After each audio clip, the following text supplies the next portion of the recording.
Boa tarde a todos, boa tarde a todas. É um prazer estar aqui hoje, dividindo uma mesa com colegas que eu tanto admiro, né? Voltar a PUC depois de um tempo, fiz meu mestrado aqui, comecei o doutorado, tive que trancar agora porque eu estou com um bebezinho há pouco mais de um mês, o meu casca de bala, então deixei em casa. Então, vocês imaginam, assim, é um privilégio. Estou muito feliz em estar aqui hoje, dividindo a mesa com colegas que eu tanto admiro. Até comentei com o Alexandre, assim que eu entrei no CARF, os livros que ele coordena lá direto do CARF foram a minha base de estudo. A Rita, que eu sou fã faz tempo. Enfim, as colegas aqui. É um prazer estar aqui hoje. Eu agradeço todos aqui por, né, participando, os presentes. A Ana Cláudia pelo convite. Enfim, que o evento está muito lindo. E sem mais delongas, vamos iniciar, né, gente? Só para fazer uma introdução aqui do nosso tema, né, que é recurso especial. Eu não sei se todo mundo tem muito interesse com relação a essa parte histórica. Eu sempre gosto de pesquisar um pouquinho. E eu não sei se todos sabem, mas antes o recurso especial era dirigido ao ministro da Fazenda, né, no Conselho de Contribuintes. E era, na verdade, só pela Fazenda, naqueles casos em que os lançamentos eram cancelados, né? Lançamentos tidos por ilegais eram cancelados e o recurso era submetido ao ministro da Fazenda. Então, com o tempo, posteriormente, isso percebeu-se que era desfavorável, não, ao interesse, digamos assim, arrecadatório, porque muitos contribuintes também, com base no poder hierárquico, começaram a recorrer também, né? E a gente tinha decisões que não eram decisões, digamos assim, desprovidas de fundamentação técnica e jurídica do assunto. Então, viu-se que era melhor o quê?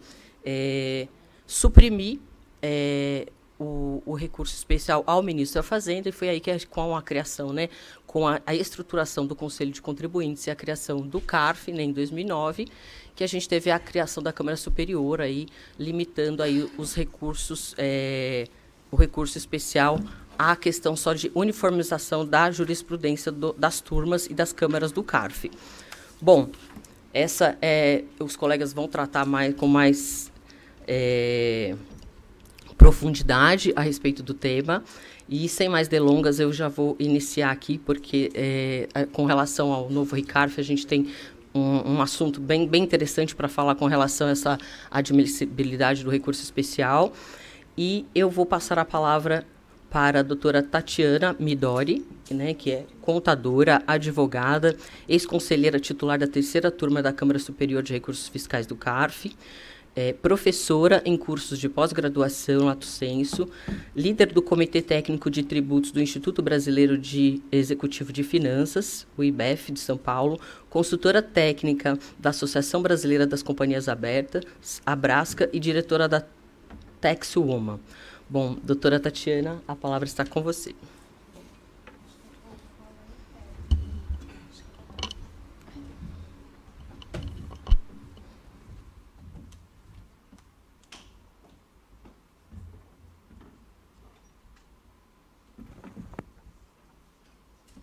Alô? Alô. Tá. Boa tarde, pessoal. Eu acho que eu fiz um monte de slide, eu deixei todo mundo aterrorizado com os slides, mas eu vou passar rapidinho, tá? A gente vai falar um pouquinho hoje sobre a admissibilidade de recurso especial, né? Em relação à admissibilidade de recurso especial, eu acho que todo contribuinte sofre, a Fazenda também sofre, e os conselheiros mais ainda, né? Bom, em relação ao processo administrativo, eu vou passar um pouquinho aqui. Opa, onde que eu aponto?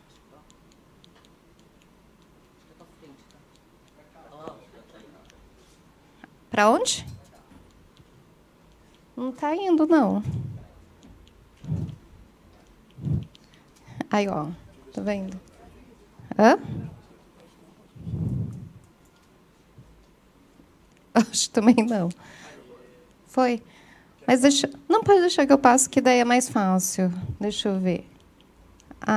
É assim, do outro lado, desculpa. Eu estava... É que eu sou japonesa, né? Então, a gente troca um pouquinho, né? Em relação ao processo administrativo fiscal, né? Quando cabe um recurso especial? Aqui eu trouxe só um parâmetro, para quem não conhece muito o CARF, né? como que começa o processo administrativo fiscal? Bom, o contribuinte ele é fiscalizado, né? E aí a autoridade fiscal não concorda com o contribuinte e vai lá, imputa e lavra um auto de infração, né? O auto de infração, o contribuinte também, ele tem uma tese, por exemplo, e ele pode recorrer, né? Ele pode impugnar. E aí, com a impugnação, começa o processo administrativo fiscal, que é julgado pela DRJ, e aí a DRJ ela tem como jogadores somente auditores fiscais, né? Então, provavelmente, o contribuinte perde. Aí, quando o contribuinte perde, o contribuinte vai lá e interpõe recurso voluntário. O recurso voluntário ele é apreciado pelo CARF, pela turma ordinária, e se o contribuinte perder também, ele tem a chance aí de interpor um recurso especial, é claro, indicando 2 acórdãos paradigmas. E esses acórdãos paradigmas eles têm que ter a mesma similitude fática, mas com decisões diferentes, né? E aí, o recurso especial, depois de ser admitido em despacho pelo presidente da Câmara, ele é seguido aí para a Câmara Superior. E aí a Câmara Superior vai lá e também tem que apreciar o recurso na parte de conhecimento, se há realmente a divergência, e apreciando o recurso, se há a divergência, seguir para o mérito. Tá? Então, é isso que acontece. Aqui eu trouxe só para o pessoal ter também quando se trata de compensação. Tá? Então, todo esse processo quando se trata de compensação. Mas, passando aqui de forma rápida, né? A Lei 9784 ela trata do processo administrativo fiscal. Em relação ao processo administrativo fiscal, na parte da turma especial, ela traz que você tem a turma ordinária e você tem a turma especial. E a turma especial é quem, é claro, aprecia o recurso especial, né? Que é só formado por vice-presidentes de Câmara, que são os conselheiros dos contribuintes, né? E os presidentes, né? Que seriam os conselheiros representantes da Fazenda. Eu trouxe aqui só para ter a portaria nova, que é o 634 de 23, que traz no artigo 118 como que deve ser interposto o recurso especial para ele ter o conhecimento em si, né? E ele tem que, é claro, demonstrar a legislação tributária interpretada de forma divergente. E aqui eu vou passar de forma rápida, porque eu vou direto para os casos, porque os casos são mais, eu acho que são mais interessantes a gente tratar, né? Então, no artigo 118, parágrafo 1º, o que ele fala? Que o recurso deverá demonstrar a legislação tributária interpretada de forma divergente. E o que é isso, né? Que a gente, poxa, precisa ter efetivamente, por exemplo, o dispositivo legal em todos os acordos, qual seja o acórdão recorrido e o acórdão paradigma, ou precisaria somente ter, por exemplo, a tese, né? Por exemplo, eu tenho a tese lá firmada, não tenho a menção ao dispositivo, mas eu tenho a discussão lá. E, tendo a discussão, eu tenho uma decisão favorável, eu tenho uma decisão desfavorável. Será que isso basta, né? Então, tem um acórdão 9303030712, que ele foi além, né? E ele trouxe aqui, pelo menos foi consignado, a seguinte ementa, que o recurso especial interposto pelo contribuinte somente terá seguimento quanto à matéria pré-questionada, cabendo a demonstração com precisa indicação das peças processuais. Em adição, deve-se demonstrar efetiva contraposição de interpretação da legislação entre distintas turmas de julgamento do CARF. O que acontece? Os 2 acordos, o acórdão recorrido e o acórdão paradigma, eles estavam tratando da mesma situação fática, qual seja, contratos bipartidos de pesquisa e exploração de petróleo. Só que ele ia além, ele trazia os dispositivos legais e fundamentava cada dispositivo. E o outro, ele esqueceu de um dispositivo, mas ele trazia o mesmo debate. E era a mesma situação fática, inclusive era do mesmo contribuinte. Mas não foi conhecido. Por quê? Porque não foi indicado o dispositivo legal. Então, será que... E isso aconteceu depois que a turma, em sessões anteriores, já tinha conhecido o recurso com o mesmo acórdão paradigma, só que mudou o entendimento. Então, isso causou uma certa estranheza. Aí tem um acórdão 9303012967, que fala que a admissibilidade do recurso especial de divergência está condicionada à demonstração de que outro colegiado do CARF ou dos extintos conselhos de contribuintes, julgando matéria similar, tenha interpretado a mesma legislação de maneira diversa da assentada no acordo recorrido. E aí, compete à Câmara Superior, por suas turmas, julgar recurso especial interposto contra a decisão que der a legislação tributária e interpretação divergente.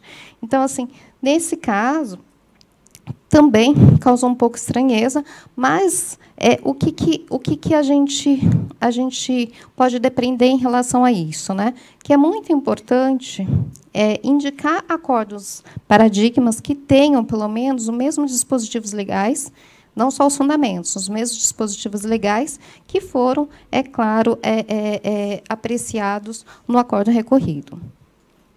Em relação ao parágrafo 2º do artigo 118, a gente tem que entende-se para efeito de aplicação disposto no CAPT, todas as turmas e câmaras do Conselho do Contribuinte do CARF são distintas das turmas e câmaras instituídas a partir do regimento interno pela Portaria 343. Bom, pós-Zelotes, a gente sabe muito bem que teve a Portaria 343 de 2015, instituindo um novo CARF. E agora a gente tem um novo regimento interno. E aí o que acontecia? Você tinha o mesmo número, a mesma denominação, mesma nomenclatura de turma que existia, né, antes das Zelotes e após as Zelotes também. Só que o que aconteceu? O contribuinte, até a própria Fazenda Nacional, ela indicava acordos da mesma turma, mesmo número, né, como paradigma. Será que poderia ou não? Porque um acórdão era anterior à Portaria 343 de 2015. E aí a gente tem um acórdão 930066661, que ele fala que, em respeito ao artigo 63, cabe refletir o entendimento manifestado pela maioria desse colegiado. Sendo assim, tem-se que a maioria desse colegiado votou pelas conclusões, vez que entendeu que a situação fática considerada no acordo, indicado como paradigma, é distinta da situação apreciada no acordo recorrido, prestando o ARES referenciado à demonstração do dissenso jurisprudencial. A maioria desse colegiado, portanto, ultrapassou também a discussão envolvendo decisões proferidas por turma e Câmara de mesma sessão de julgamento, de mesma denominação e de mesmo prefixo, pois entende-se que, se um dos acordos em confronto foi proferido antes de junho de 2015 e outro depois, o paradigma poderia ser aceito, já que considera que os colegiados são distintos. Então, esse foi um fundamento para considerar o acordo em paradigma como base para conhecer o recurso, porque foram considerados que são decorrentes de turmas distintas, né, por conta do colegiado, dessa mudança de colegiado. E aí depois a gente fica pensando, poxa, sempre há mudança de colegiado, e com a mudança de colegiado a gente tem mudança de interpretação. É como se fossem turmas diferentes, mas eles estão na mesma turma, né? Mas vamos lá. A gente tem o acordo 9303-011-198 também, que fala da questão da admissibilidade do recurso. Vou passar um pouquinho.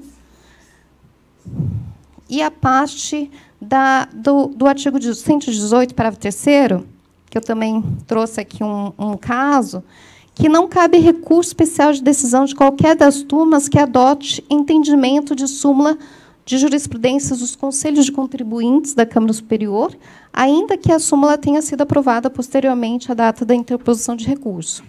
Então, por exemplo, se o contribuinte ele pede na turma ordinária e ele apresenta um acordo, um paradigma, né, que realmente confronte com a decisão que ele recepcionou, ele pode apresentar um recurso. Mas, se nesse meio tempo que ele já apresentou o recurso, já foi firmado, já foi aprovada uma súmula que justamente atesta a decisão recorrida, aí, realmente, por questão de eficiência, também, princípio da eficiência, eu acho que é interessante ter esse parágrafo 3º aqui para não conhecimento do recurso, né?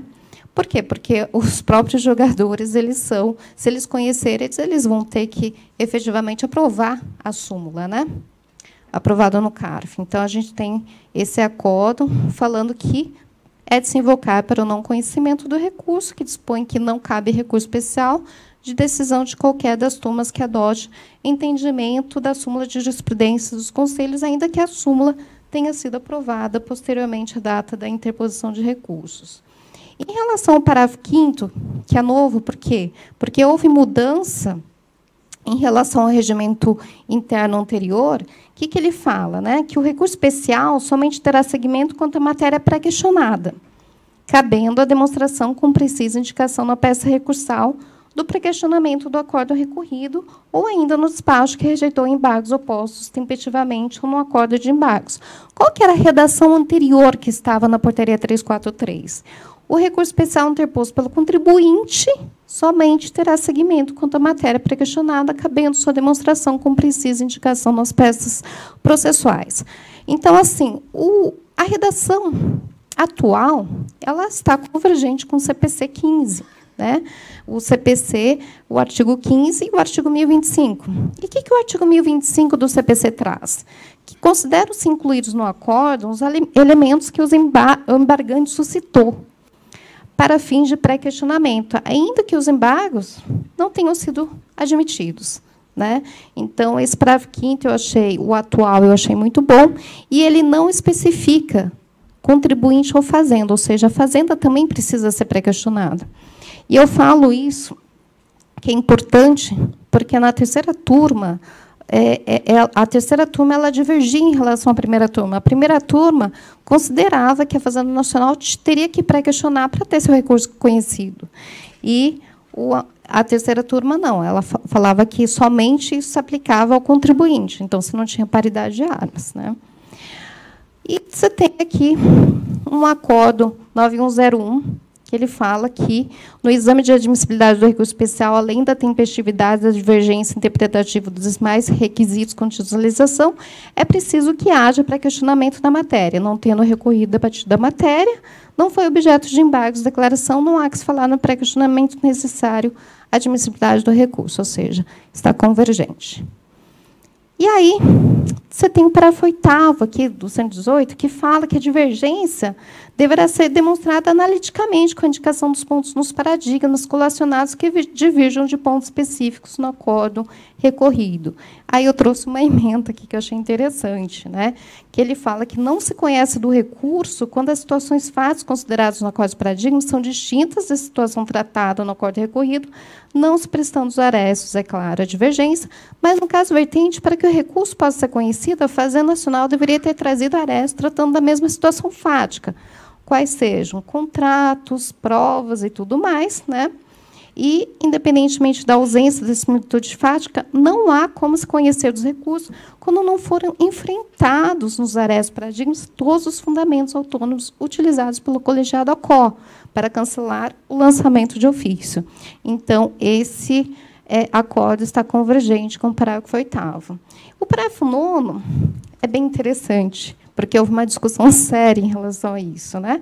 O parágrafo 9º fala que o recurso deverá ser instruído com a cópia do inteiro teor dos acordos indicados como paradigmas ou com cópia da publicação de diário oficial, em que tenham sido divulgados ou não, com a apresentação da cópia de publicação de até 2 emendas.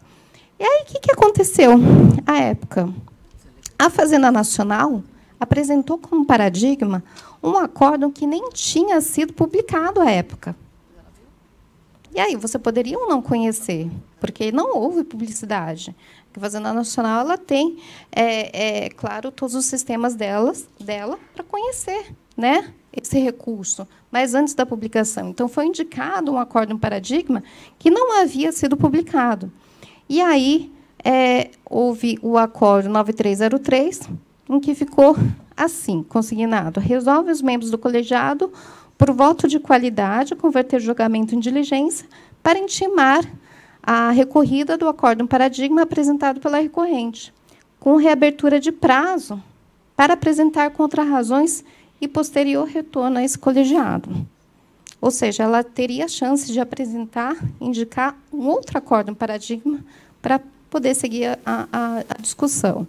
E aí causou um pouco estranheza também. O artigo 118, parágrafo 12, agora estou terminando, ele fala que não servirá como paradigma o acordo que, na data da análise da admissibilidade do recurso, contrariar a súmula vinculante e tudo mais, né? Esse aqui é tranquilo, porque realmente faz todo o sentido. Matéria de ordem pública. O que eu achei interessante para trazer para vocês, um caso que o contribuinte ele apresentou um recurso voluntário, ele apresentando um recurso voluntário, ele apresentou intempestivamente. Só que tinha matéria de ofício, que era a questão de decadência. Aí, o que aconteceu? A turma ordinária não conheceu o recurso, porque era intempestivo, né? E também não tratou da matéria de ofício. Quer dizer, tratou da matéria de ofício. E aí, quando subiu para a Câmara Superior, aí a Câmara Superior ela considerou, poxa, se o recurso voluntário foi não conhecido por ser intempestivo, então não deveria nem ter sido tratado há um minuto, né? Poderia nem ter sido tratado a questão da matéria de ofício, que era a decadência, né? Porque um estaria vinculando o outro. E aí, tem um acórdão que eu acho que é interessante também vocês terem, porque esse aqui foi meio surreal o que aconteceu. Porque o que acontece? A Fazenda Nacional, nesse acórdão 9303006771, o caso é interessante, se vocês quiserem pegar, né?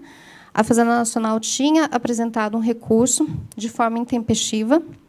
Aí, esse recurso foi considerado intempestivo, ou seja, houve decisão definitiva a favor do contribuinte, né? Então, houve um despacho pelo presidente do CARF, à época. E aí, o que aconteceu? Passou para a área de execução, para a origem. A origem, por meio do delegado da Receita Federal, ele apresentou embargos. Aí, apresentando embargos, o CARF ele conheceu os embargos, né, mas por voto, por maioria de votos, né? E aí os embargos não foram conhecidos, porque ele só estava tentando rediscutir a matéria. E depois que os embargos não foram conhecidos, a Fazenda Nacional apresentou outro recurso especial, considerando o prazo dos embargos. E esse recurso foi conhecido. E aí o contribuinte perdeu. Então, foi um pouquinho assim, aí por isso que eu trouxe aqui o histórico, né, porque causou um pouquinho de estranheza, né? Mas realmente foi isso que aconteceu. Aí eu trouxe todo o histórico, que eu não vou ler, porque eu tenho 1 minuto, e eu vou agradecer. Eu terminar aqui, finalizar e agradecer. Obrigada.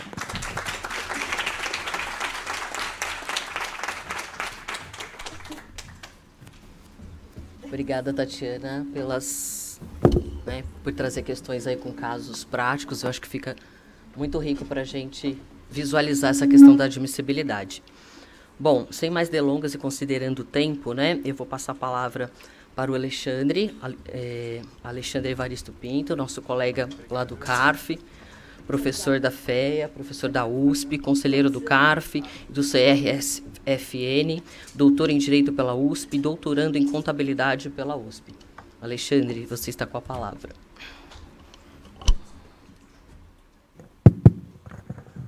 Boa tarde a todos. Uma grande alegria estar presente aqui nesse evento A Concarf Itinerante São Paulo.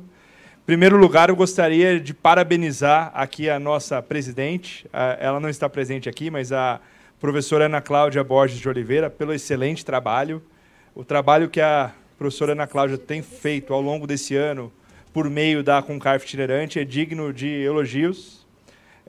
Me alegra ainda muito mais por eu ter sido presidente anteriormente dessa associação e ver que a Ana Cláudia elevou a outro patamar. Então, esse evento aqui é grandioso, né? Quando você vai pensar, não, vamos montar um congresso de direito tributário, você pensa em algo mais módico, ali, mais pequenininho. A Ana já pensa grande, conseguiu realizar, então, com o apoio de muitos que estão aqui. Então, acho que isso é digno de nota. Bom, voltando aqui à nossa temática da mesa, a nossa temática diz respeito à admissibilidade do recurso especial. E esse é um dos temas que eu me deparei no CARF, com o qual eu mais tive problemas ali. Não vou mentir para vocês que eu não sou alguém com expertise muito grande de processo civil, processo administrativo, sou alguém mais do direito material, do direito tributário material. E quando eu tive esse desafio de ir para a Câmara Superior de Recursos Fiscais, me deparei com a situação em que a gente gastava muito mais tempo com a admissibilidade dos recursos especiais do que discutindo propriamente o mérito dos recursos que tinham sido admitidos. E tive aí grandes professores, né, para aprender essa lição. Uma está aqui, a Edeli Bessa, que é o nosso maior parâmetro de admissibilidade do CARF, com o qual a gente sempre aprende. Eu não sou dos melhores alunos, né, então continuei ainda sem saber muita coisa, mas minha evolução foi exponencial. É que o meu degrau ali era muito baixo, o meu ponto de partida. Mas aprendi muito com a Edeli, também aqui, Caio Quintela foi meu companheiro de turma, companheiro Luiz Tozelli ali. Então, aprendi muito com eles. Maria Carolina também foi minha companheira de turma, destaque-se. Então, é um desafio, pessoal. A questão do conhecimento, de fato, é uma questão que eu sempre me sentia aprendendo. E sempre brincava, quando ia votar, eu falava, olha, hoje eu estou entendendo assim, talvez tenha alguma incoerência com algum caso que eu julguei no passado. E aí a Edeli já alertava, você já julgou aqui, no caso, no acórdão 9101 tal. Então, a Edeli funcionava também como um fiscal ali. Mas fato é que, de fato, é um tema riquíssimo e que envolve exatamente essa questão da admissibilidade do recurso especial. A minha apresentação, como é um tema bastante fechado, vai ser natural, né, que tem algumas sobreposições aqui. Então, a minha apresentação, eu fiz um foco um pouquinho diferente. Até ressalto que está sendo elaborado um livro aqui, coordenado também pela minha ex-colega de turma aqui, a Gisele Bossa, junto com também minha ex-colega a Lívia Germano, um livro específico sobre recurso especial.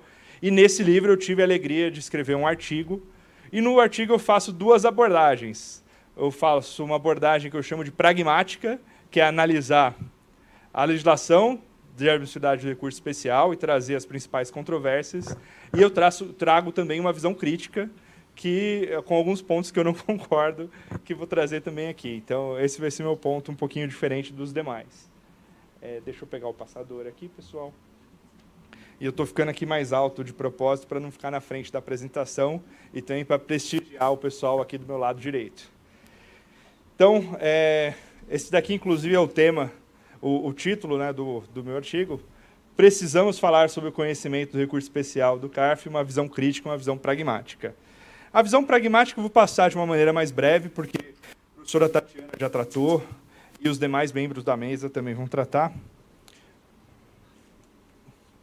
Então, pessoal, com relação à visão pragmática, primeiro é importante destacar o decreto 70235 de 72, que é a nossa norma que regula o processo administrativo tributário. E, ao procurarmos, né, os dispositivos que vão tratar especificamente da admissibilidade do recurso especial, a gente vai ver que são dispositivos bastante lacônicos. Tá? Então, esse é um ponto que o decreto acaba não ajudando muito. Destaco também aqui, aproveitando a presença aqui do professor Walter Lobato, o trabalho que foi feito lá no ano de 2022 pela comissão de juristas, em que o processo administrativo foi tratado ali de uma maneira extremamente detalhada, e o professor Walter era um dos participantes mais ativos, mas, infelizmente, né, até em virtude de outras prioridades, acabou não indo para frente. Esperamos que se retome, né? E, inclusive, na época, a CONCARF ajudou com o Estatuto do Conselheiro. Então, dentre os projetos que constavam nesse projeto administrativo, né, nesse projeto de lei do processo administrativo, tinha um Estatuto Jurídico do Conselheiro do Contribuinte, para nos garantir uma maior segurança. Então, o que acontece é que o nosso decreto é um pouco lacônico. Essa é uma primeira constatação. Depois, a gente vai onde que está o cerne dos textos normativos que vão tratar. Vão estar no âmbito do regimento interno do CARF. Ano passado, a gente teve um novo regimento aqui, que foi lançado em dezembro.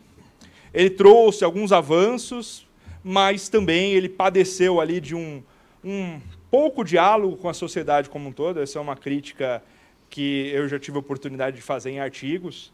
Lógico, ele trouxe alguns avanços e alguns pontos, mas acho que faltou muito essa dialeticidade, sobretudo em um cenário que a gente tinha acabado no ano anterior, uma discussão de grande porte sobre o processo administrativo, com audiências públicas, com abertura de chamadas para propostas. Aqui foi muito feito, no meu ponto de vista, às pressas, de uma maneira não muito democrática. E aí, por óbvio, a gente teve avanços, mas também teve pontos que poderiam ser melhor estruturados ali. E, sobretudo, sob o ponto de vista, agora falando do chapéu do conselheiro, o prazo, aquela questão de diminuição de 30 dias para 15 dias, é algo que nos incomoda bastante ali. Bom, e aí, conforme a professora Tatiana muito bem explicou, ela tratou ali da estrutura do CARF, e a gente vê que a gente tem a Câmara Superior.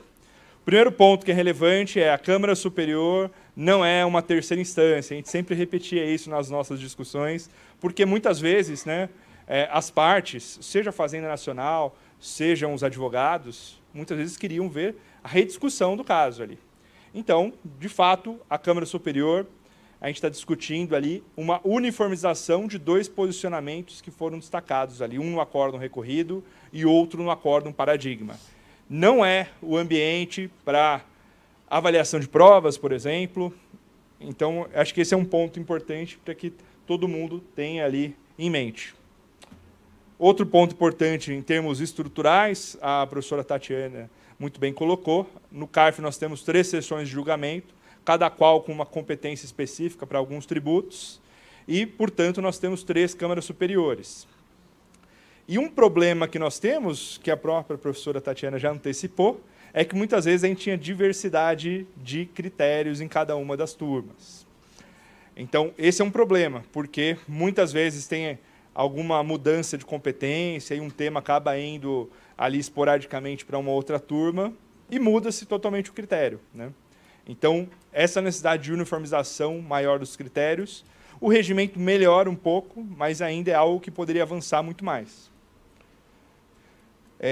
Ainda no âmbito, né, da admissibilidade do recurso especial, pontos importantes, né? A comprovação formal ali daquela divergência, então tem que ter apontado ali por meio de apontar 2 acórdãos paradigmas, mostrando ali em sentido oposto, e além disso tem que ter o cotejamento analítico, mostrando que de fato as razões de decidir ali levaram a uma decisão distinta. Outro ponto importante é a questão do pré-questionamento, que vai ser tratado também nas demais palestras, mas fundamental que aquele tema tenha sido tratado na decisão de piso, né, na decisão que está sendo recorrida, e aí entra a figura importante dos embargos, como uma forma, eventualmente, se um determinado tema não foi bem explorado no acórdão, quer seja por esquecimento, por omissão, quer seja porque algum outro argumento mais forte já foi o suficiente para a turma, a importância de se pré-questionar para deixar de maneira expressa aquele ponto como controverso. E o exame de admissibilidade, que aí é feito pelo presidente daquela Câmara. Eventualmente, se alguma matéria não for conhecida, cabe agravo, e do agravo ali já não cabe mais recurso se o agravo tiver um resultado negativo, seja para a Fazenda, seja para o contribuinte. Aqui um ponto que eu, na minha opinião, mereceria uma melhora o CARF, por excelência, é um órgão paritário de julgamento. Essa fase do exame de admissibilidade do agravo, ela acaba sendo formada, pelo modelo atual, né, só por representantes da Fazenda. Não sei, aí vai ser uma ginástica de montar qual que seria o modelo, por óbvio. Mas aqui o fato é que, para quem não teve o seu recurso admitido, e muito menos depois do agravo, acaba por ali o processo administrativo, sem que tenha tido nessa etapa uma participação de um conselheiro indicado pelos contribuintes. Então, aqui eu vejo como um potencial ponto de melhoria. Bom, e aí traçando um pouquinho da visão crítica. Por que eu trago essa visão crítica, trouxe no artigo e trago aqui também, pessoal? A gente sabe que a questão de admissibilidade de recursos é uma questão que nos é muito cara no âmbito dos tribunais superiores. Então, a gente sabe que o filtro para se chegar ali de um tribunal de justiça ou de um tribunal regional federal para o STJ é um filtro extremamente ali, difícil de ser, vamos dizer assim, ultrapassado.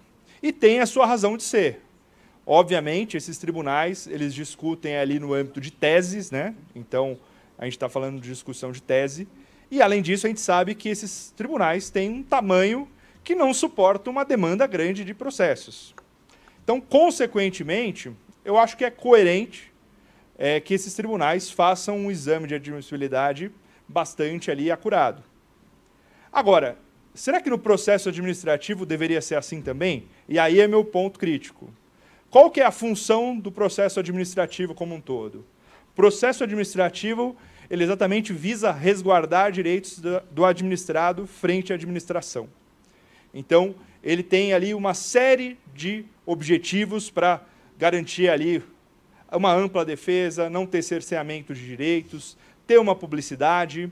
Então, o processo administrativo ele tem uma função que é fundamental ali, e, sobretudo, o tributário, para que a gente tenha um lançamento tributário rígido ali, que haja esse controle de legalidade do lançamento tributário. E o que eu quero dizer com isso? O processo administrativo, e quem foi julgador ou é julgador e quem também advoga perante o CARF, sabe a importância desse órgão. Por mais que esse órgão tenha apanhado aí na mídia nos últimos anos, a gente sabe a qualidade técnica que esse órgão possui.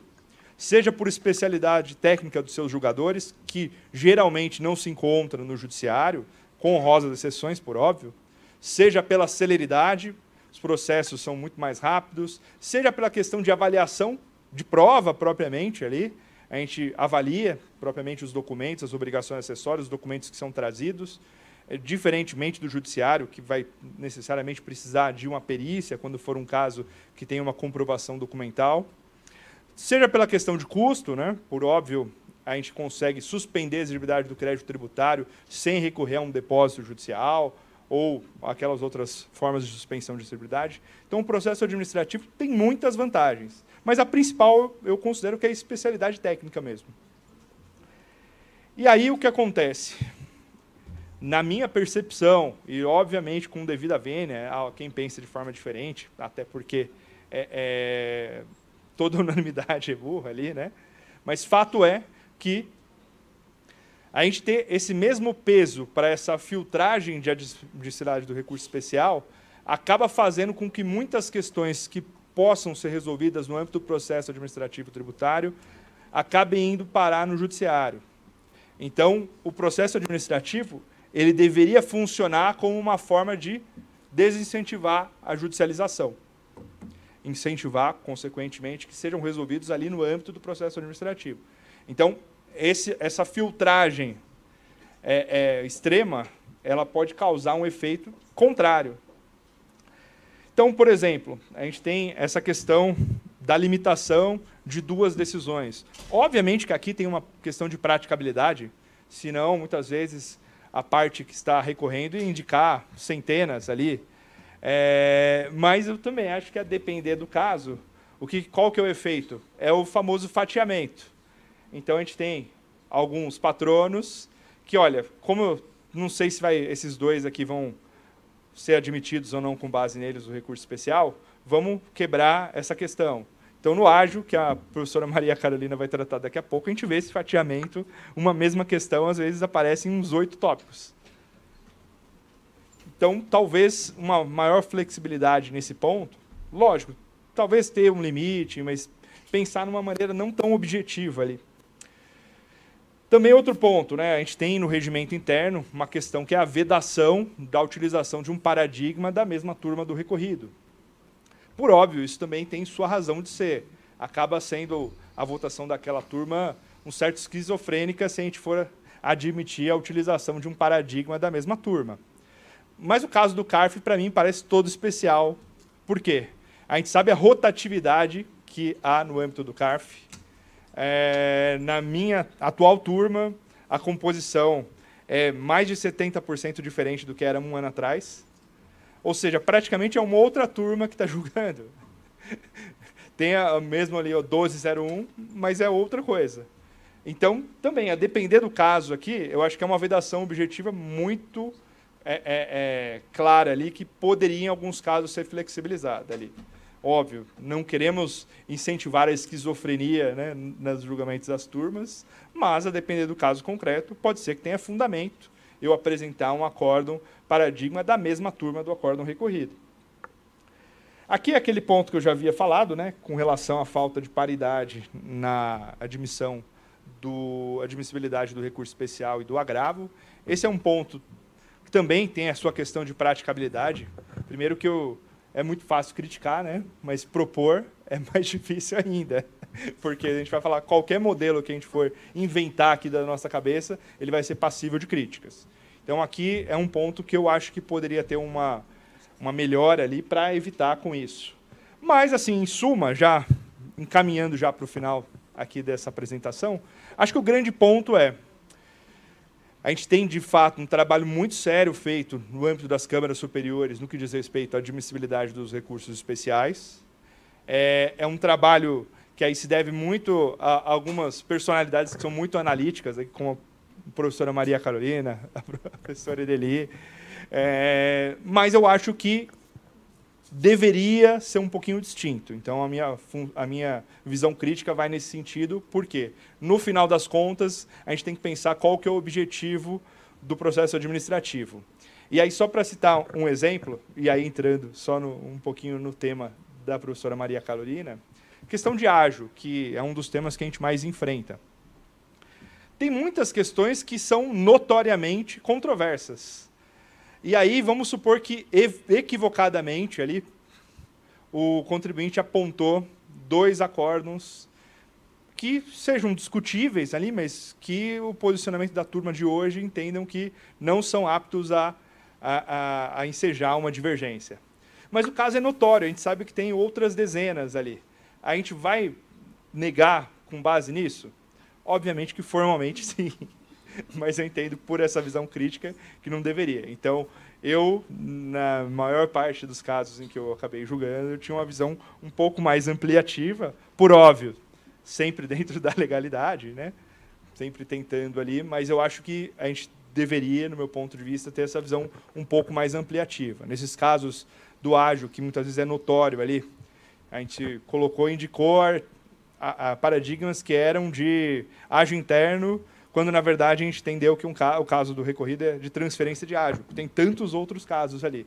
Aí, por causa dessa formalidade, exigida, por óbvio, no regimento, a gente vai barrar, sendo que a questão do ágio como um todo está a controvérsia ali apresentada. Então, acho que esses são alguns pontos só que eu gostaria só de colocar uma pulguinha atrás da orelha de vocês ali, sem, óbvio, trazer respostas, né, mas pelo menos trazer alguns pontos de observação. Basicamente é isso. Agradeço a todos aí mais uma vez.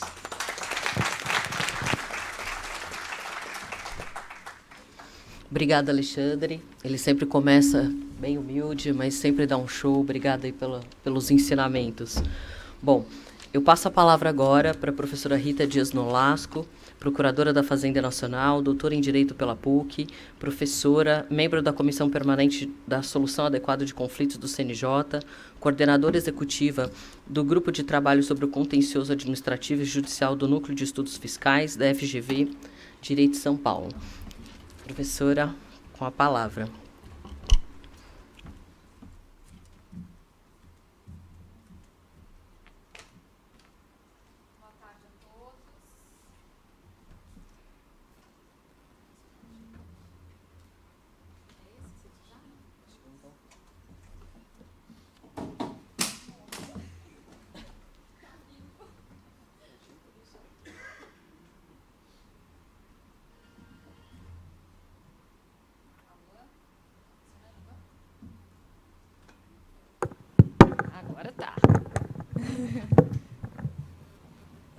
Boa tarde a todos. Gostaria de agradecer a apresentação da doutora Miriam Facin. Queria também manifestar aqui minha alegria de estar participando do Aconcarf itinerante, um evento tão bem organizado, com excelentes professores, com excelentes tributaristas, com painéis maravilhosos. E queria agradecer em especial a BDF, que foi a associação que me convidou, o queridíssimo casal Brigagão. Eu vou pegar na mão. Ai, que lindos aqui. Queria agradecer, muito honrada, muito feliz com o convite, muito feliz de estar aqui na PUC, minha faculdade de coração. Fiz doutorado aqui na PUC em São Paulo, de 2003 a 2006. então faz alguns anos, e eu aprendi muito aqui. Tive aula com os melhores processualistas do país. Fui assistente da professora Tereza Rudalvin por 10 anos, então realmente tive os melhores professores, especialmente na área processual. Estou muito honrada de estar nesse painel. Excelente já as palestras proferidas aqui pela doutora Tatiana, pelo doutor Alexandre. Ainda teremos a doutora Ana Carolina, o doutor Walter, um querido amigo também, que ainda bem que ficou para o final, né? Porque ele sabe tudo de tudo, o Walter. Eu até fiquei preocupada, porque eu falei, esse tema é um pouco limitado. Falei, não vai sobrar nada para a gente falar, mas sempre tem, né? A gente começa a ouvir as palestras e a gente vê que sempre tem assuntos aí para a gente abordar. É para cá? Ah lá, Tati, estou igual você, viu? Aí foi, né? Bom, o recurso especial no CARF, ele tem como objetivo... Eu passei para frente, gente? Tá, eu passei para frente, espera aí. Eu pulei. Como que faz? De baixo o quê, gente? Eu estou apertando esse. Eu estou apertando esse. Não, aí está indo para frente. Tem que ir para trás. Está indo para frente. Ele é o contrário. É por isso que... Ó, tá vendo, Walter? Daí. Não, é só apertar para frente. Agora eu já aprendi. Já aprendi agora. É o invertido. Não é nós que estamos invertida, não. É ele que está invertido mesmo. Calma aí que a gente vai conseguir. Não, né? Bom, o recurso do especial do CARF está previsto nos artigos 118 a 121 do Regimento Interno. A gente já viu aqui que a finalidade desse recurso não é impugnar a decisão, tem que demonstrar, né, que existe a divergência, porque a finalidade é uniformizar as decisões proferidas no CARF, conforme está previsto aí também no nosso Código de Processo Civil 926, que também se aplica por analogia aos processos administrativos. Então, é super importante essa uniformização das decisões do CARF. Inclusive, eu compartilho da opinião do doutor Alexandre. Se houver divergência na mesma turma, aí é o caso mais grave ainda. Então, eu acho que é necessário que haja a uniformização.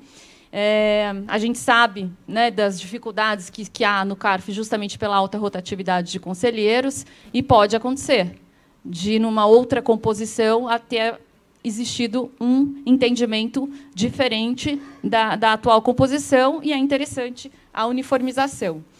A competência, a gente já viu que é da Câmara Superior dos Recursos Fiscais, do CARF, o órgão paritário, com 4 conselheiros do contribuinte e 4 conselheiros da Fazenda Nacional.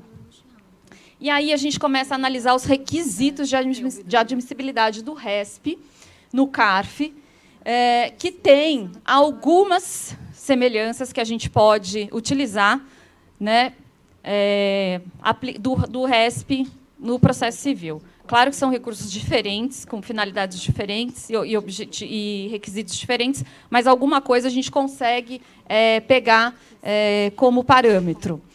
Então, no caso do RESP no CARF, a gente tem que demonstrar a divergência arguida, indicando até 2 decisões divergentes. Eu acho que a Tati também frisou isso. E não pode citar mais de 2 decisões. Se citar mais de 2, elas serão desconsideradas, né? Isso está previsto no regimento interno. Então, é melhor, né, que o advogado que vai mostrar a divergência escolha um paradigma bem bom e escolha aquele, facilita mais, né? Vocês imaginam se o julgador tivesse que analisar 6 paradigmas. Então, o ideal é que se escolha um mesmo. As decisões que apresentem a divergência, no caso do recurso, podem ser decisão de outra Câmara, turma de Câmara, turma especial, turma extraordinária, ou da própria Câmara Superior dos Recursos Fiscais. Aqui que a Tati já explicou sobre o organograma também, né, de como se distribui as competências dentro do CARF. Eu achei interessante também poder indicar até 2, porque, às vezes, um paradigma só não traz tudo, né? Como já dito aqui, às vezes, são várias questões envolvidas, então, 2 resolve. Não cabe recurso especial ao CARF quando a decisão de qualquer das turmas que adote entendimento de súmula jurisprudência dos conselhos dos contribuintes, da Câmara Superior, ainda que a súmula tenha sido aprovada posteriormente à data da interposição do recurso. Aí o recurso fica prejudicado, né? Se for posterior, o recurso fica prejudicado, porque aí se entende que já foi pacificada a matéria e as turmas vão ter que se adequar ao entendimento conforme se chegou aí pela Câmara Superior, vai ter que se adequar, se aplica o julgamento da Câmara Superior ou se aplica a súmula que foi aprovada pelo CARF, então aí não há necessidade do recurso especial. Esse segundo aqui o Alexandre já falou, né? A gente já deixou aqui exposto o nosso entendimento. Depois tem o requisito do pré-questionamento. Esse é um requisito de admissibilidade para fins também do recurso especial e no âmbito judicial e também no CARF, né? Então, o recurso especial somente terá seguimento quando a matéria pré-questionada, cabendo a demonstração, como precisa indicação na peça recursal, do pré-questionamento no acórdão recorrido ou ainda no despacho que rejeitou embargos opostos tempestivamente ou no acórdão de embargos. Então, essa parte do pré-questionamento, a Tati suscitou uma questão interessante, que é, será que pode-se conhecer matéria de ordem pública não pré-questionada? Esse é um tema polêmico, tanto no âmbito do RESP, no processo civil, como no âmbito do RESP, no CARF. Então, é uma matéria sempre debatida, se as matérias conhecíveis de ofício pelo juiz, né, no âmbito do RESP, poderiam ser conhecidas sem alegação das partes, sem terem sido apreciadas no acórdão recorrido. O Código de Processo Civil atual, ele nos dá boas orientações a esse respeito. Primeiro, caso a gente entenda que no RESP pode-se conhecer matéria de ordem pública, mesmo aquelas não pré-questionadas, é importante seguir a regra do artigo 10 do CPC. Tem que abrir contraditório, minha opinião. Então, porque se a matéria não foi alegada no recurso, não foi pré-questionada, e o julgador percebe que tem lá uma nulidade absoluta, uma falta de condição, que as partes não alegaram, mas ele reconhece de ofício, ele deve abrir prazo para as partes, de acordo com o artigo 10 do CPC. E, de acordo com o artigo 85 do CPC, parágrafo 3º, que eu acho que se aplica analogicamente, vou até ler aqui para os senhores, o 485. O 485 ele traz justamente os casos que a gente considera matéria de ordem pública. E, no parágrafo 3º, ele diz: o juiz conhecerá de ofício da matéria constante nos incisos 4º, 5º, 6º e 9º. Então, 4º, ausência de pressupostos processuais e desenvolvimento válido do processo, reconhecer a existência de preempção, litispendência, coisa julgada, verificar a ausência de legitimidade ou de interesse processual, e o 9, em caso de morte da parte, a ação foi... Bom, prescrição, decadência. Então, o que é considerado matéria de ordem pública? E aí, ele diz, o juiz poderá conhecer de ofício a qualquer tempo e grau de jurisdição, enquanto não ocorrer o trânsito em julgado. Então, qualquer tempo e grau de jurisdição, eu entendo que ele pode ser reconhecido. Eu até escrevi um artigo sobre isso na época do meu doutorado, para vocês verem como as questões são discutidas há tanto tempo. Porque alguns julgados... Existem divergências entre o próprio STJ, tá, judicialmente. Alguns julgados do STJ dizem que é possível reconhecer a matéria de ordem pública no âmbito do recurso especial, e alguns julgados entenderam que não era possível se não houve pré-questionamento. Agora, me parece que, após a entrada em vigor do novo CPC, a tendência é aceitar que o juiz possa reconhecer de ofício matéria de ordem pública, mesmo nas instâncias extraordinárias. No caso do CARF, meu entendimento é que pode reconhecer matéria de ordem pública, mas sempre obedecendo o artigo 10 do CPC, dando oportunidade de contraditório, porque também no artigo 9º, o Código de Processo Civil veda decisão não surpresa. Tá? E por que eu cito tanto o artigo do Código de Processo Civil? Porque esses artigos do Código de Processo Civil se aplicam subsidiariamente ao processo administrativo. E eu acho que foi uma grande evolução esse novo regimento interno do CARF, até em razão disso. E nós vamos falar um pouquinho aqui da novidade, que eu acho que essa novidade, ao contrário, do processo administrativo podia se aplicar ao processo judicial, que isso nós não temos no processo judicial, que é a declaração de voto. É muito importante isso, especialmente para o cabimento do recurso especial. E aí, o regimento interno ele diz de forma bem clara quais são as declarações de voto obrigatórias e quais são as facultativas, explicitando o dever de fundamentação das decisões. Então, os julgadores eles têm que registrar declaração de voto que decorrem de convergência dos conselheiros de uma turma julgadora em relação ao resultado do julgamento, mas que são divergentes em relação aos fundamentos adotados pelo voto vencedor. Então, isso é importante para que as partes tenham clareza desse julgado, saibam qual é o posicionamento daquele julgador e qual é o posicionamento da turma. Então, esse dever de fundamentação, para mim, já está implícito no 489 do CPC, né? Não precisaria explicitar, mas precisa, porque, na prática, a gente vê a falta dessas declarações de voto, inclusive no âmbito judicial. Então, essa foi uma iniciativa muito boa do regimento interno do CARF, digna de elogios, né? E o que é, depois eu falo aqui o que é facultativo, mas que é dar ênfase às declarações de voto obrigatórias. E isso é o que dá transparência, o que é o que a gente tanto busca hoje em dia, né? De ficar bem claro o registro da divergência e essas declarações, então, na hora de demonstrar a divergência, fica mais fácil para os advogados que estão atuando no caso, né? E aí o 118, parágrafo 8º, também do regimento interno do CARF, ele diz: a divergência prevista no caput deverá ser demonstrada analiticamente com a indicação dos pontos nos paradigmas colacionados que divergem de pontos específicos no acórdão recorrido. Então, essa demonstração analítica também é necessária no recurso especial do processo civil, né? E isso é muito importante também para ir para os julgadores que vão julgar o RESP.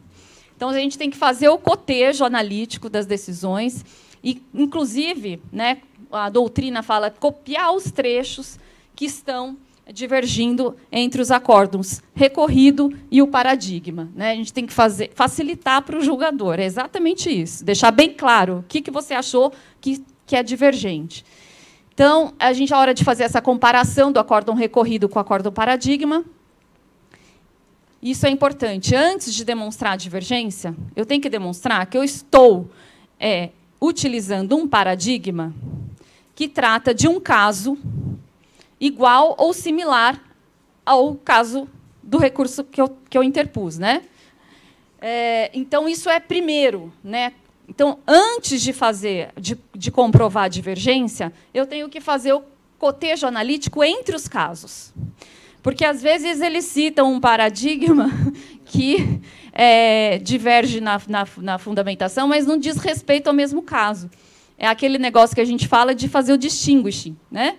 E, então, às vezes, o caso não é o mesmo. Por isso que o julgamento foi diferente, né? Então, isso a gente vê muito na prática também.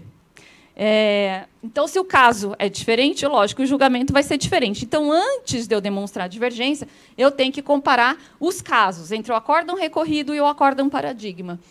E provar que eles são idênticos ou, pelo menos, análogos, para aí, sim, identificar a divergência. Tá? Então, o caso do paradigma indicando que são casos iguais ou análogos, e os parâmetros para identificar essa similitude entre os casos, né? Eles devem ter identidade ou similitude fático-jurídica. Eu converso muito com os conselheiros do CARF, embora eu nunca fui conselheira do CARF, e tenho conversado muito com a Maria Angélica Feijó, que é uma querida amiga que está como conselheira lá, e ela fala: Rita, isso parece tão simples, tão básico, mas é o nosso maior problema lá. Onde a gente tem mais polêmica é justamente isso, porque as partes, às vezes, não identificam não demonstram a identidade dos casos que elas estão alegando como paradigma. Só falta um. Acabou.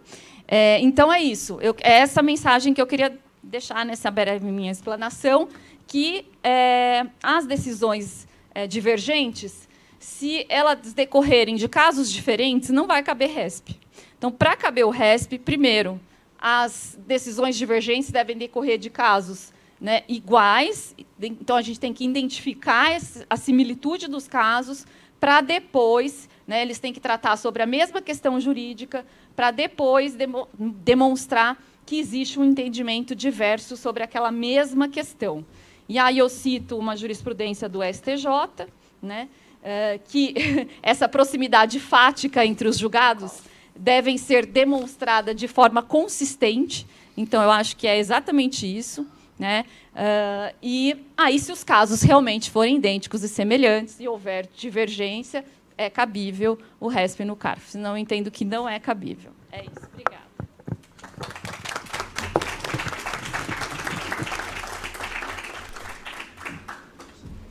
Obrigada, Rita. Muito obrigada.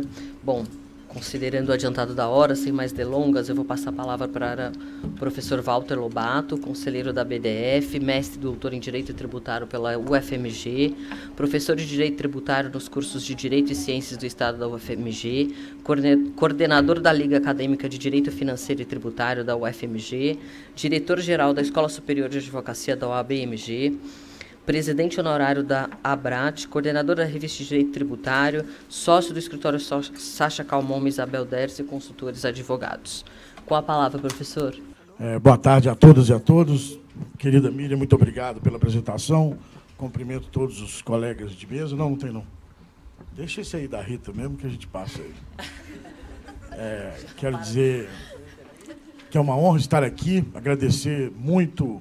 Primeiro, elogiar esse projeto, a CONCARF Itinerante, é um projeto muito importante para a gente, como alguns já disseram aqui, eu participei da comissão lá de elaboração de um novo processo administrativo e judicial tributário, e nós vimos lá a importância do processo administrativo e, portanto, a importância de difundir, né, o conhecimento em torno dessa matéria. Então, esse é um projeto muito importante, muito caro para a área tributária e, obviamente, agradecer a BDF, né, na qual sou conselheiro, tenho muito orgulho de ser, então convidado pelo querido Gustavo Brigagão, porque não seria viável fazer um evento dessa grandeza sem a participação ativa de uma entidade gigante como a BDF. Então, agradecer muito o convite, estar aqui, mas dizer também que, ao longo da apresentação dos meus queridos amigos e amigas, tudo que eu queria falar foi falado. Portanto, foi um prazer enorme.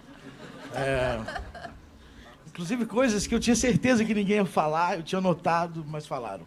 A Rita, na última hora, falou do assunto que eu queria tratar, mas eu vou falar. Mudei umas 4, 5 vezes de tema, a ponto da Miriam nem falar o tema que eu ia falar, exatamente porque os meus queridos amigos já quase que esgotaram a questão, mas eu acho que é importante pontuar aqui 2 ou 3 questões em torno do RESP. De fato, o primeiro ponto que eu acho que a gente precisa, desde logo, estabelecer quando se trata dessa matéria é qual é a função do RESP. Não a função posta no regimento, mas a função efetiva de uma Câmara Superior de Recursos Fiscais. E essa função, por óbvio, todos nós sabemos, é estabilizar a jurisprudência. Ou seja, de alguma maneira, não sair do administrativo, especialmente porque no administrativo a decisão a favor do contribuinte extingue o crédito tributário em definitivo, é não haver ali uma questão de anti-isonomia ou não isonômica grave, né, porque teríamos algumas decisões favoráveis e outras decisões contrárias. Haveria uma insegurança enorme. Por isso, ou pelo menos o primeiro motivo de uma Câmara Superior é exatamente estabilizar a jurisprudência. E eu acho que essa função já dita alguns princípios em torno desse recurso. Ou seja, na minha visão, a Câmara Superior cria, a partir daí, um dever de estabilizar a jurisprudência do CARF. E é esse dever, e por isso eu concordo muito com o meu professor Alexandre, é esse dever que deveria mover, ou deve mover, o espírito da admissibilidade do recurso especial, que muitas vezes, de fato, esbarra em literalidades do regimento, mas que não deveria esbarrar. Eu vi um caso recente de subvenção, que eu acho que é um caso importante da gente tocar, em que o contribuinte havia recorrido à Câmara, ele ganhou PIS e COFINS na Câmara Baixa, perdeu o IRPJ e CSLL, recorreu, era um incentivo estadual do Mato Grosso, e o recurso dele não foi conhecido, foi conhecido na primeira admissibilidade, e no colegiado fizeram uma revisão daquela decisão, e o recurso não foi conhecido, porque os paradigmas não citavam o incentivo fiscal do Mato Grosso, e sim de outro estado. E aqui a grande reflexão que eu acho que nós devemos fazer, agora, já indo para o segundo ponto que eu queria chamar a atenção, é a decisão ou o julgador se compromete pelos seus fundamentos. Esse é um ponto fundamental na teoria dos precedentes, que aqui eu trago de forma analógica, porque a função é tal e qual aquela do precedente, ainda que não seja um precedente vinculante, seja um precedente persuasivo, o precedente tem a sua própria teoria de estabilização da jurisprudência. E o precedente se forma pelas razões de decidir, como também todos nós sabemos. Mas por quê? Porque o julgador se compromete com os fundamentos. Ele não se compromete com as conclusões. Ele se compromete com os fundamentos, porque são esses fundamentos que respondem às perguntas gerais e que, portanto, responderão às mesmas perguntas gerais nos casos subsequentes. Não é à toa que o texto constitucional estabelece a obrigatoriedade de fundamentação das decisões. É porque é o fundamento que compromete o julgador, que constrange o julgador, que obriga esse julgador a julgar igual todos os casos que tenham fundamentos iguais. Há uma razão no processo civil para isso, que é esse compromisso que passa a ser firmado pelo julgador. E é esse compromisso, e, portanto, que a gente tem que estar em mente no recurso especial. Nesse caso que eu cito da subvenção, ao que me parece, não haveria aí uma diferença no fundamento para dizer se o incentivo era do Mato Grosso, de Minas Gerais ou do Paraná. O que havia ali era a discussão da contrapartida, que também todos nós conhecemos, a discussão das subvenções. E, portanto, se o fundamento era a contrapartida, o que tem que ser olhado na similitude fática é a contrapartida. Não é de onde é o incentivo, mas é a função maior da Câmara Superior de estabilizar a jurisprudência, de não deixar escapulir para o Poder Judiciário um assunto que poderia ser resolvido na seara administrativa. O Alexandre colocou muito bem aqui a questão das funções ou daquilo que uma decisão, uma Câmara Superior, pode muito bem ajudar na... Pô, a vida inteira eu tive dificuldade de abrir água nesse negócio. Será que um dia eles vão inventar um negócio que é melhor para abrir? Porque sempre eu quebro. O próximo que vier não tem água, não.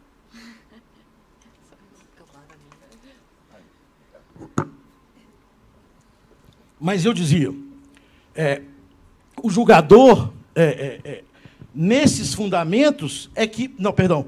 As decisões da Câmara Superior têm uma função magistral para reduzir a litigiosidade, que nós sabemos é gigantesca. Porque não só ela vai evitar, por exemplo, esse caso que escapuliu para o Poder Judiciário, fatalmente é uma matéria pacificada, o contribuinte vai ganhar, os cofres pagarão os ônus sucumbenciais.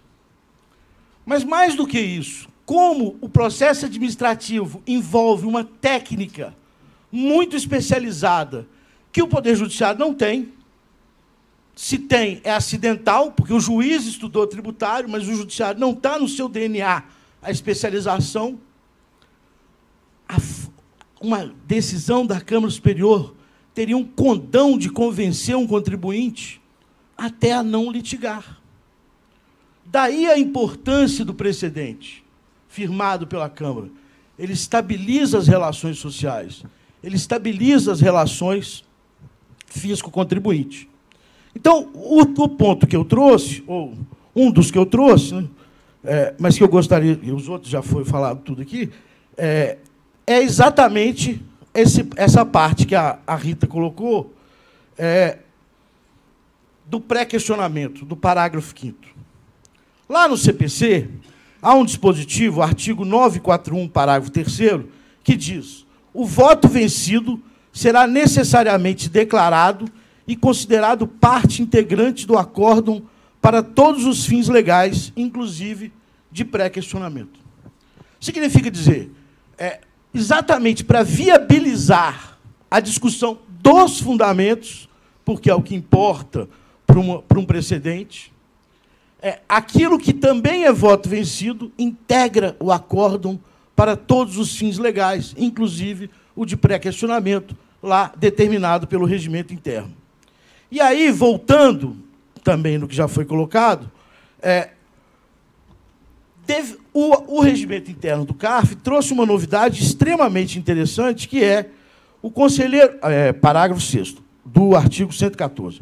O conselheiro que desejar que seu posicionamento reste consignado no acórdão, na sessão síncrona, poderá apresentar declaração de voto, desde que manifeste essa intenção antes da proclamação do resultado. E, na sessão assíncrona, deverá apresentar declaração no momento de registrar o seu voto.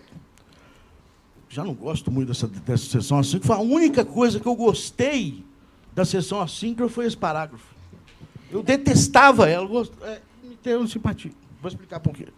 Parágrafo 8º, o disposto no inciso 2 do parágrafo 6º aplica-se também quando o conselheiro acompanhar voto apenas pelas conclusões, hipótese em que será obrigatório apresentar declaração de voto com indicação das razões de decidir ou acompanhar as já apresentadas por outro conselheiro do colegiado.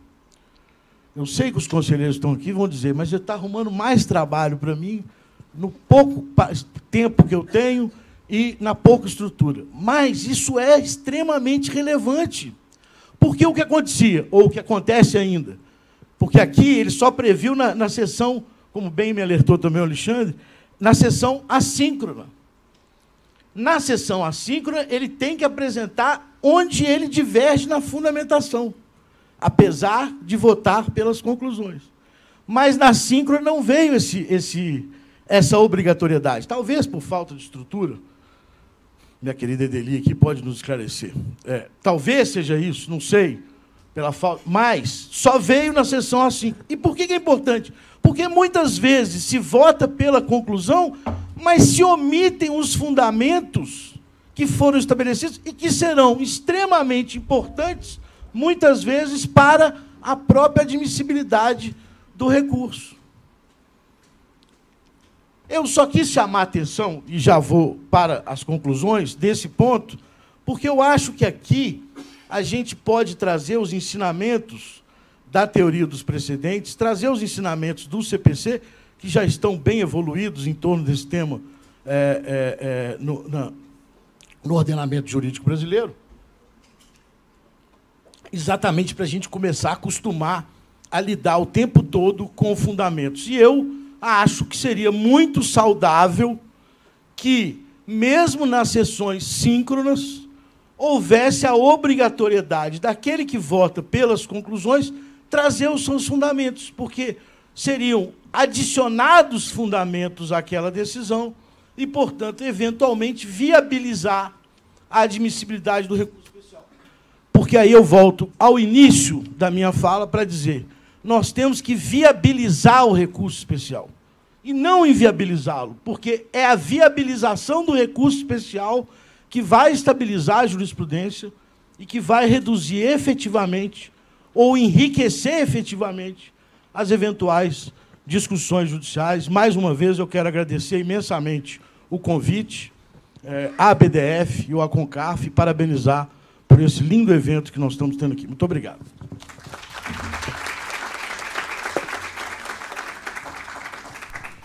Obrigada, professor. Bom, eu passo a palavra agora para a professora Maria Carolina Maldonado, doutoranda e mestre em Direito Tributário pela PUC, conselheira da primeira turma da Câmara Superior, contadora e professora. Com a palavra, professora.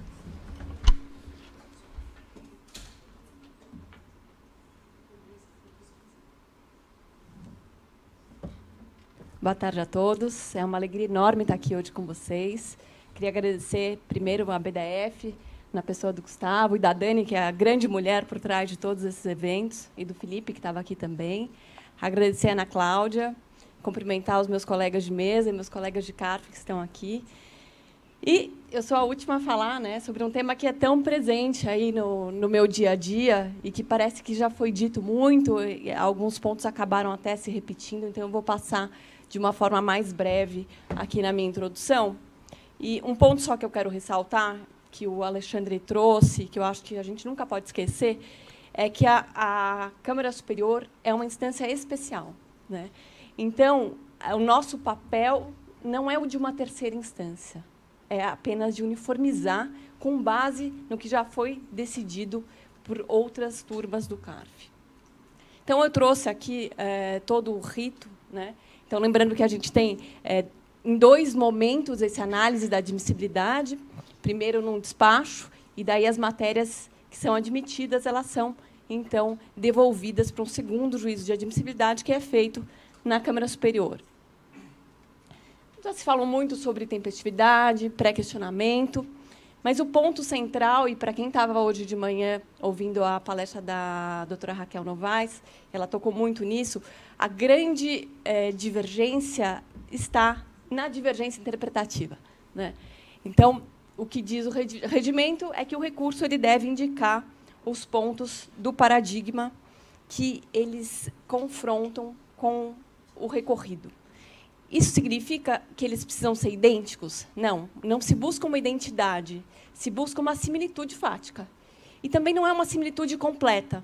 Mas se existe algum fato que foi relevante para o julgador chegar àquela decisão, esse mesmo fato tem que estar presente no paradigma, né? Então, existe um grau de subjetividade? Sim, existe.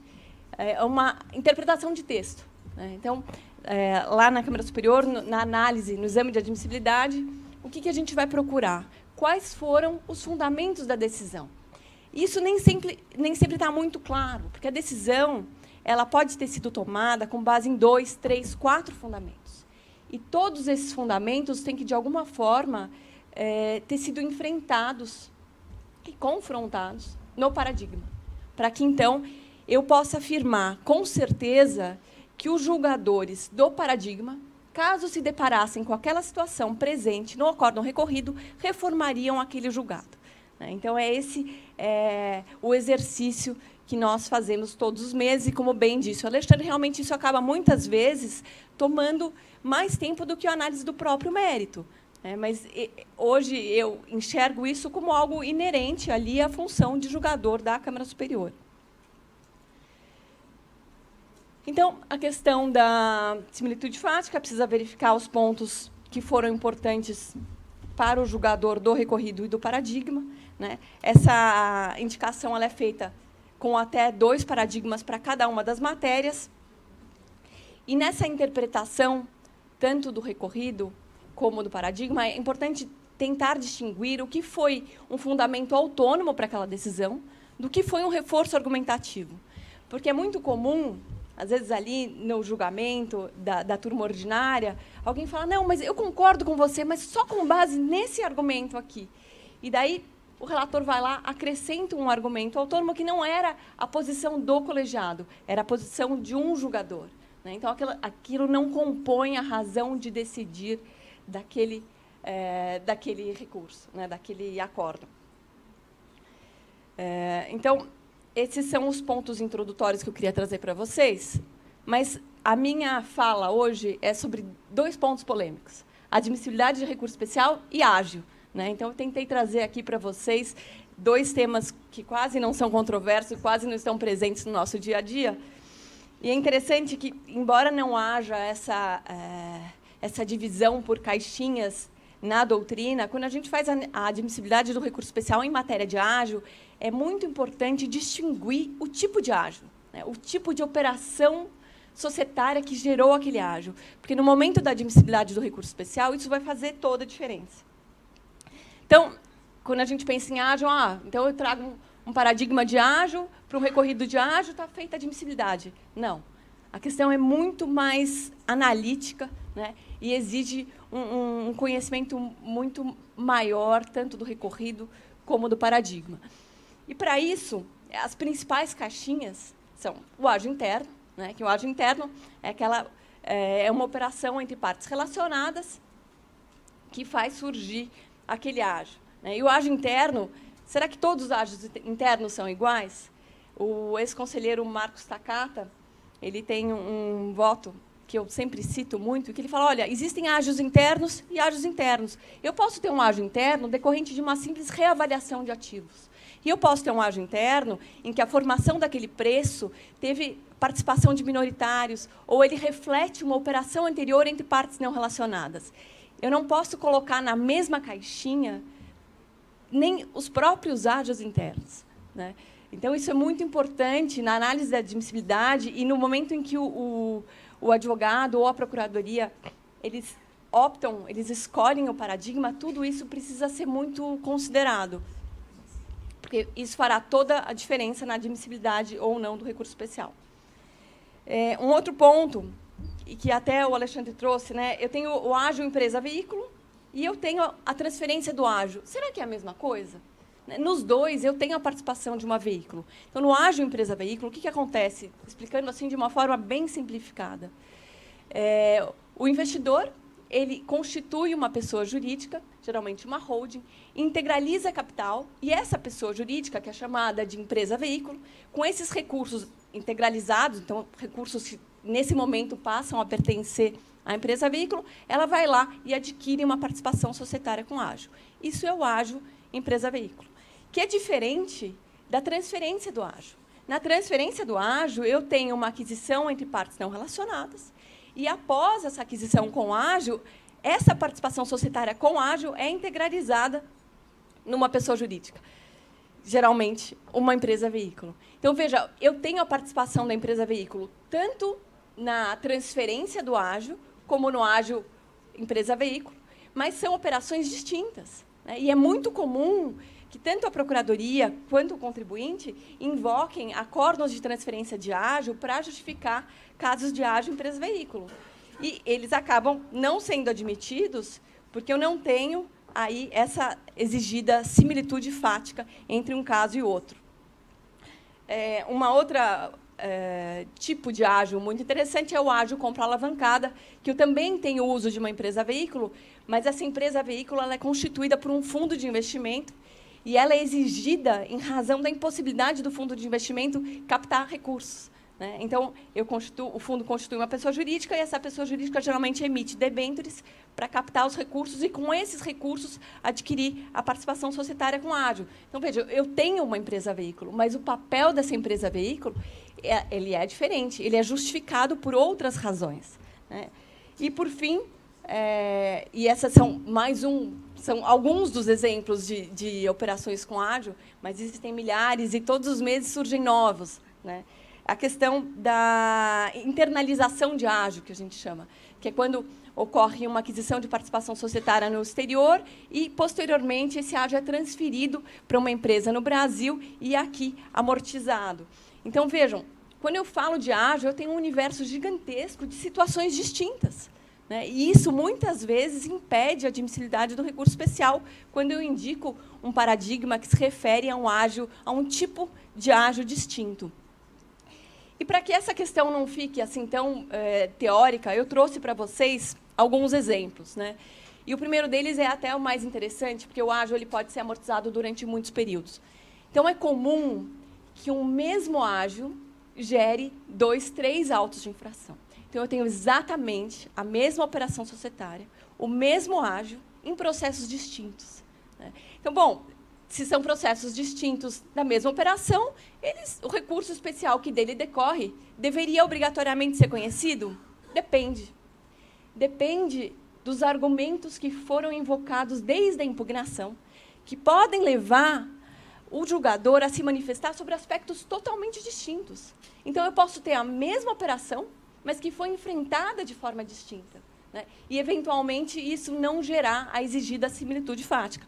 E foi o que aconteceu nesse 9101006357, que ele não foi conhecido, apesar de se tratar da mesma operação, porque a forma como a matéria, a forma como a legislação foi enfrentada no paradigma e no recorrido foi totalmente distinta, apesar de se tratar da mesma operação. O segundo caso, e ele é muito comum, é a questão do ágio empresa-veículo e ágio transferência de ágio, né? Então, como eu disse para vocês, o papel que a empresa-veículo desempenha na operação ele é totalmente diferente. E eu entendo as críticas, né, tanto dos advogados como da Procuradoria, com relação a essa análise analítica que é feita pela Câmara Superior. Mas o que eu posso dizer para vocês é que essa mesma régua é feita tanto para os recursos da Procuradoria como os recursos dos contribuintes, né? Então, tem exatamente o mesmo peso, são os mesmos critérios. Então, pode-se criticar esses critérios, mas não que eles estejam sendo aplicados de forma injusta para os contribuintes ou para a Procuradoria. Um terceiro caso, muito interessante, é um caso de ágio empresa-veículo, em que foi apresentado como paradigma esse 9101002213. Nesse caso, houve a constituição da empresa-veículo no Brasil, o adquirente e a empresa que estava vendendo a participação societária e a que estava adquirindo estavam no exterior. E esse ágio só transitou pelo Brasil, né? Então, é interessante que esse fato dos recursos para aquisição da participação societária terem vindo do exterior, apenas transitado para o Brasil e terem sido prontamente remetidos para o exterior, ele foi relevante para os julgadores desse acórdão, que faz com que ele frequentemente não seja aceito como paradigma nos casos de ágio empresa-veículo. Eu trouxe aqui mais dois casos, só para finalizar. O primeiro é quando eu tenho um recorrido de transferência de ágio e o acórdão invocado, esse 9101003609. Nesse caso, o final 3609, embora ele trate de transferência de ágio, ele tem uma peculiaridade. Havia uma exigência regulatória da CVM e da ANEEL para que fosse constituída essa empresa-veículo e para que o ágio fosse transferido para veículo. E essa exigência regulatória ela foi um fator fundamental para que os julgadores chegassem a essa conclusão de admitir a amortização fiscal do ágio. Então, com frequência, quando esse acórdão final 3609 ele é invocado como paradigma num caso de transferência do ágio, seja pelos contribuintes, seja pela Procuradoria, com frequência ele é prontamente afastado. E, por fim, nos casos em que se discute a temporaneidade do laudo e é invocado como paradigma o acórdão 1102.001.104, ele também é, com muita frequência, invocado. E por quê? Porque nesse acórdão paradigma final 1104, o laudo ele foi apresentado 30 anos após a operação, né?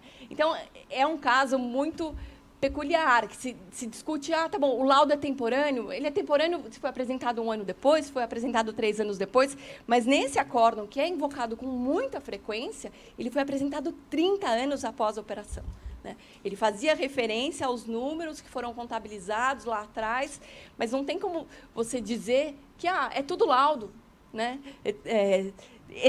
Que ele serviria como paradigma para uma operação em que teve, sim, um laudo, mas que o laudo foi apresentado logo após a operação. Então, até para concluir, em razão do adiantado da hora, o que eu quis trazer aqui para vocês é a importância desse exame de admissibilidade, especialmente em matéria de ágio, né, em que a gente tem tantos tipos de operações societárias que podem gerar o ágio. E, uma vez, a Edeli me falou, olha, você sabe que a admissibilidade do recurso especial ela pode ser trabalhada desde a impugnação. E hoje, depois de passar esse tempo na Câmara Superior e convivendo com todos os colegas, eu vejo que é exatamente isso. Desde a impugnação, você já pode ir pensando como é que eu vou fazer para, eventualmente, esse recurso ser aí admitido. Então, não é uma preocupação que deve surgir tanto para o contribuinte como para a Procuradoria só no momento em que ele recebe ali o acórdão do recurso voluntário. É algo que já pode ser trabalhado desde o princípio. E é muito importante que a escolha do paradigma ele não seja subestimada, né? Que se busque essa similitude, mas essa similitude com base naqueles argumentos, naqueles fundamentos que importaram ao julgador na decisão recorrida e na decisão utilizada como paradigma, para que aí sim eu tenha o confronto de situações similares para poder uniformizar essa interpretação da legislação tributária. Então, é isso. Eu acho que eu estou dentro do meu tempo. Muito obrigada mais uma vez. É um prazer enorme estar aqui com vocês.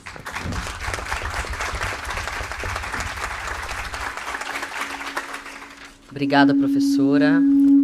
Eu agradeço a todos os palestrantes da mesa pelas contribuições, aos presentes. E, considerando o adiantado da hora, né, que a gente tem uma outra, exposição agora no terceiro andar, eu dou por encerrado os trabalhos da mesa 5. Obrigada a todos.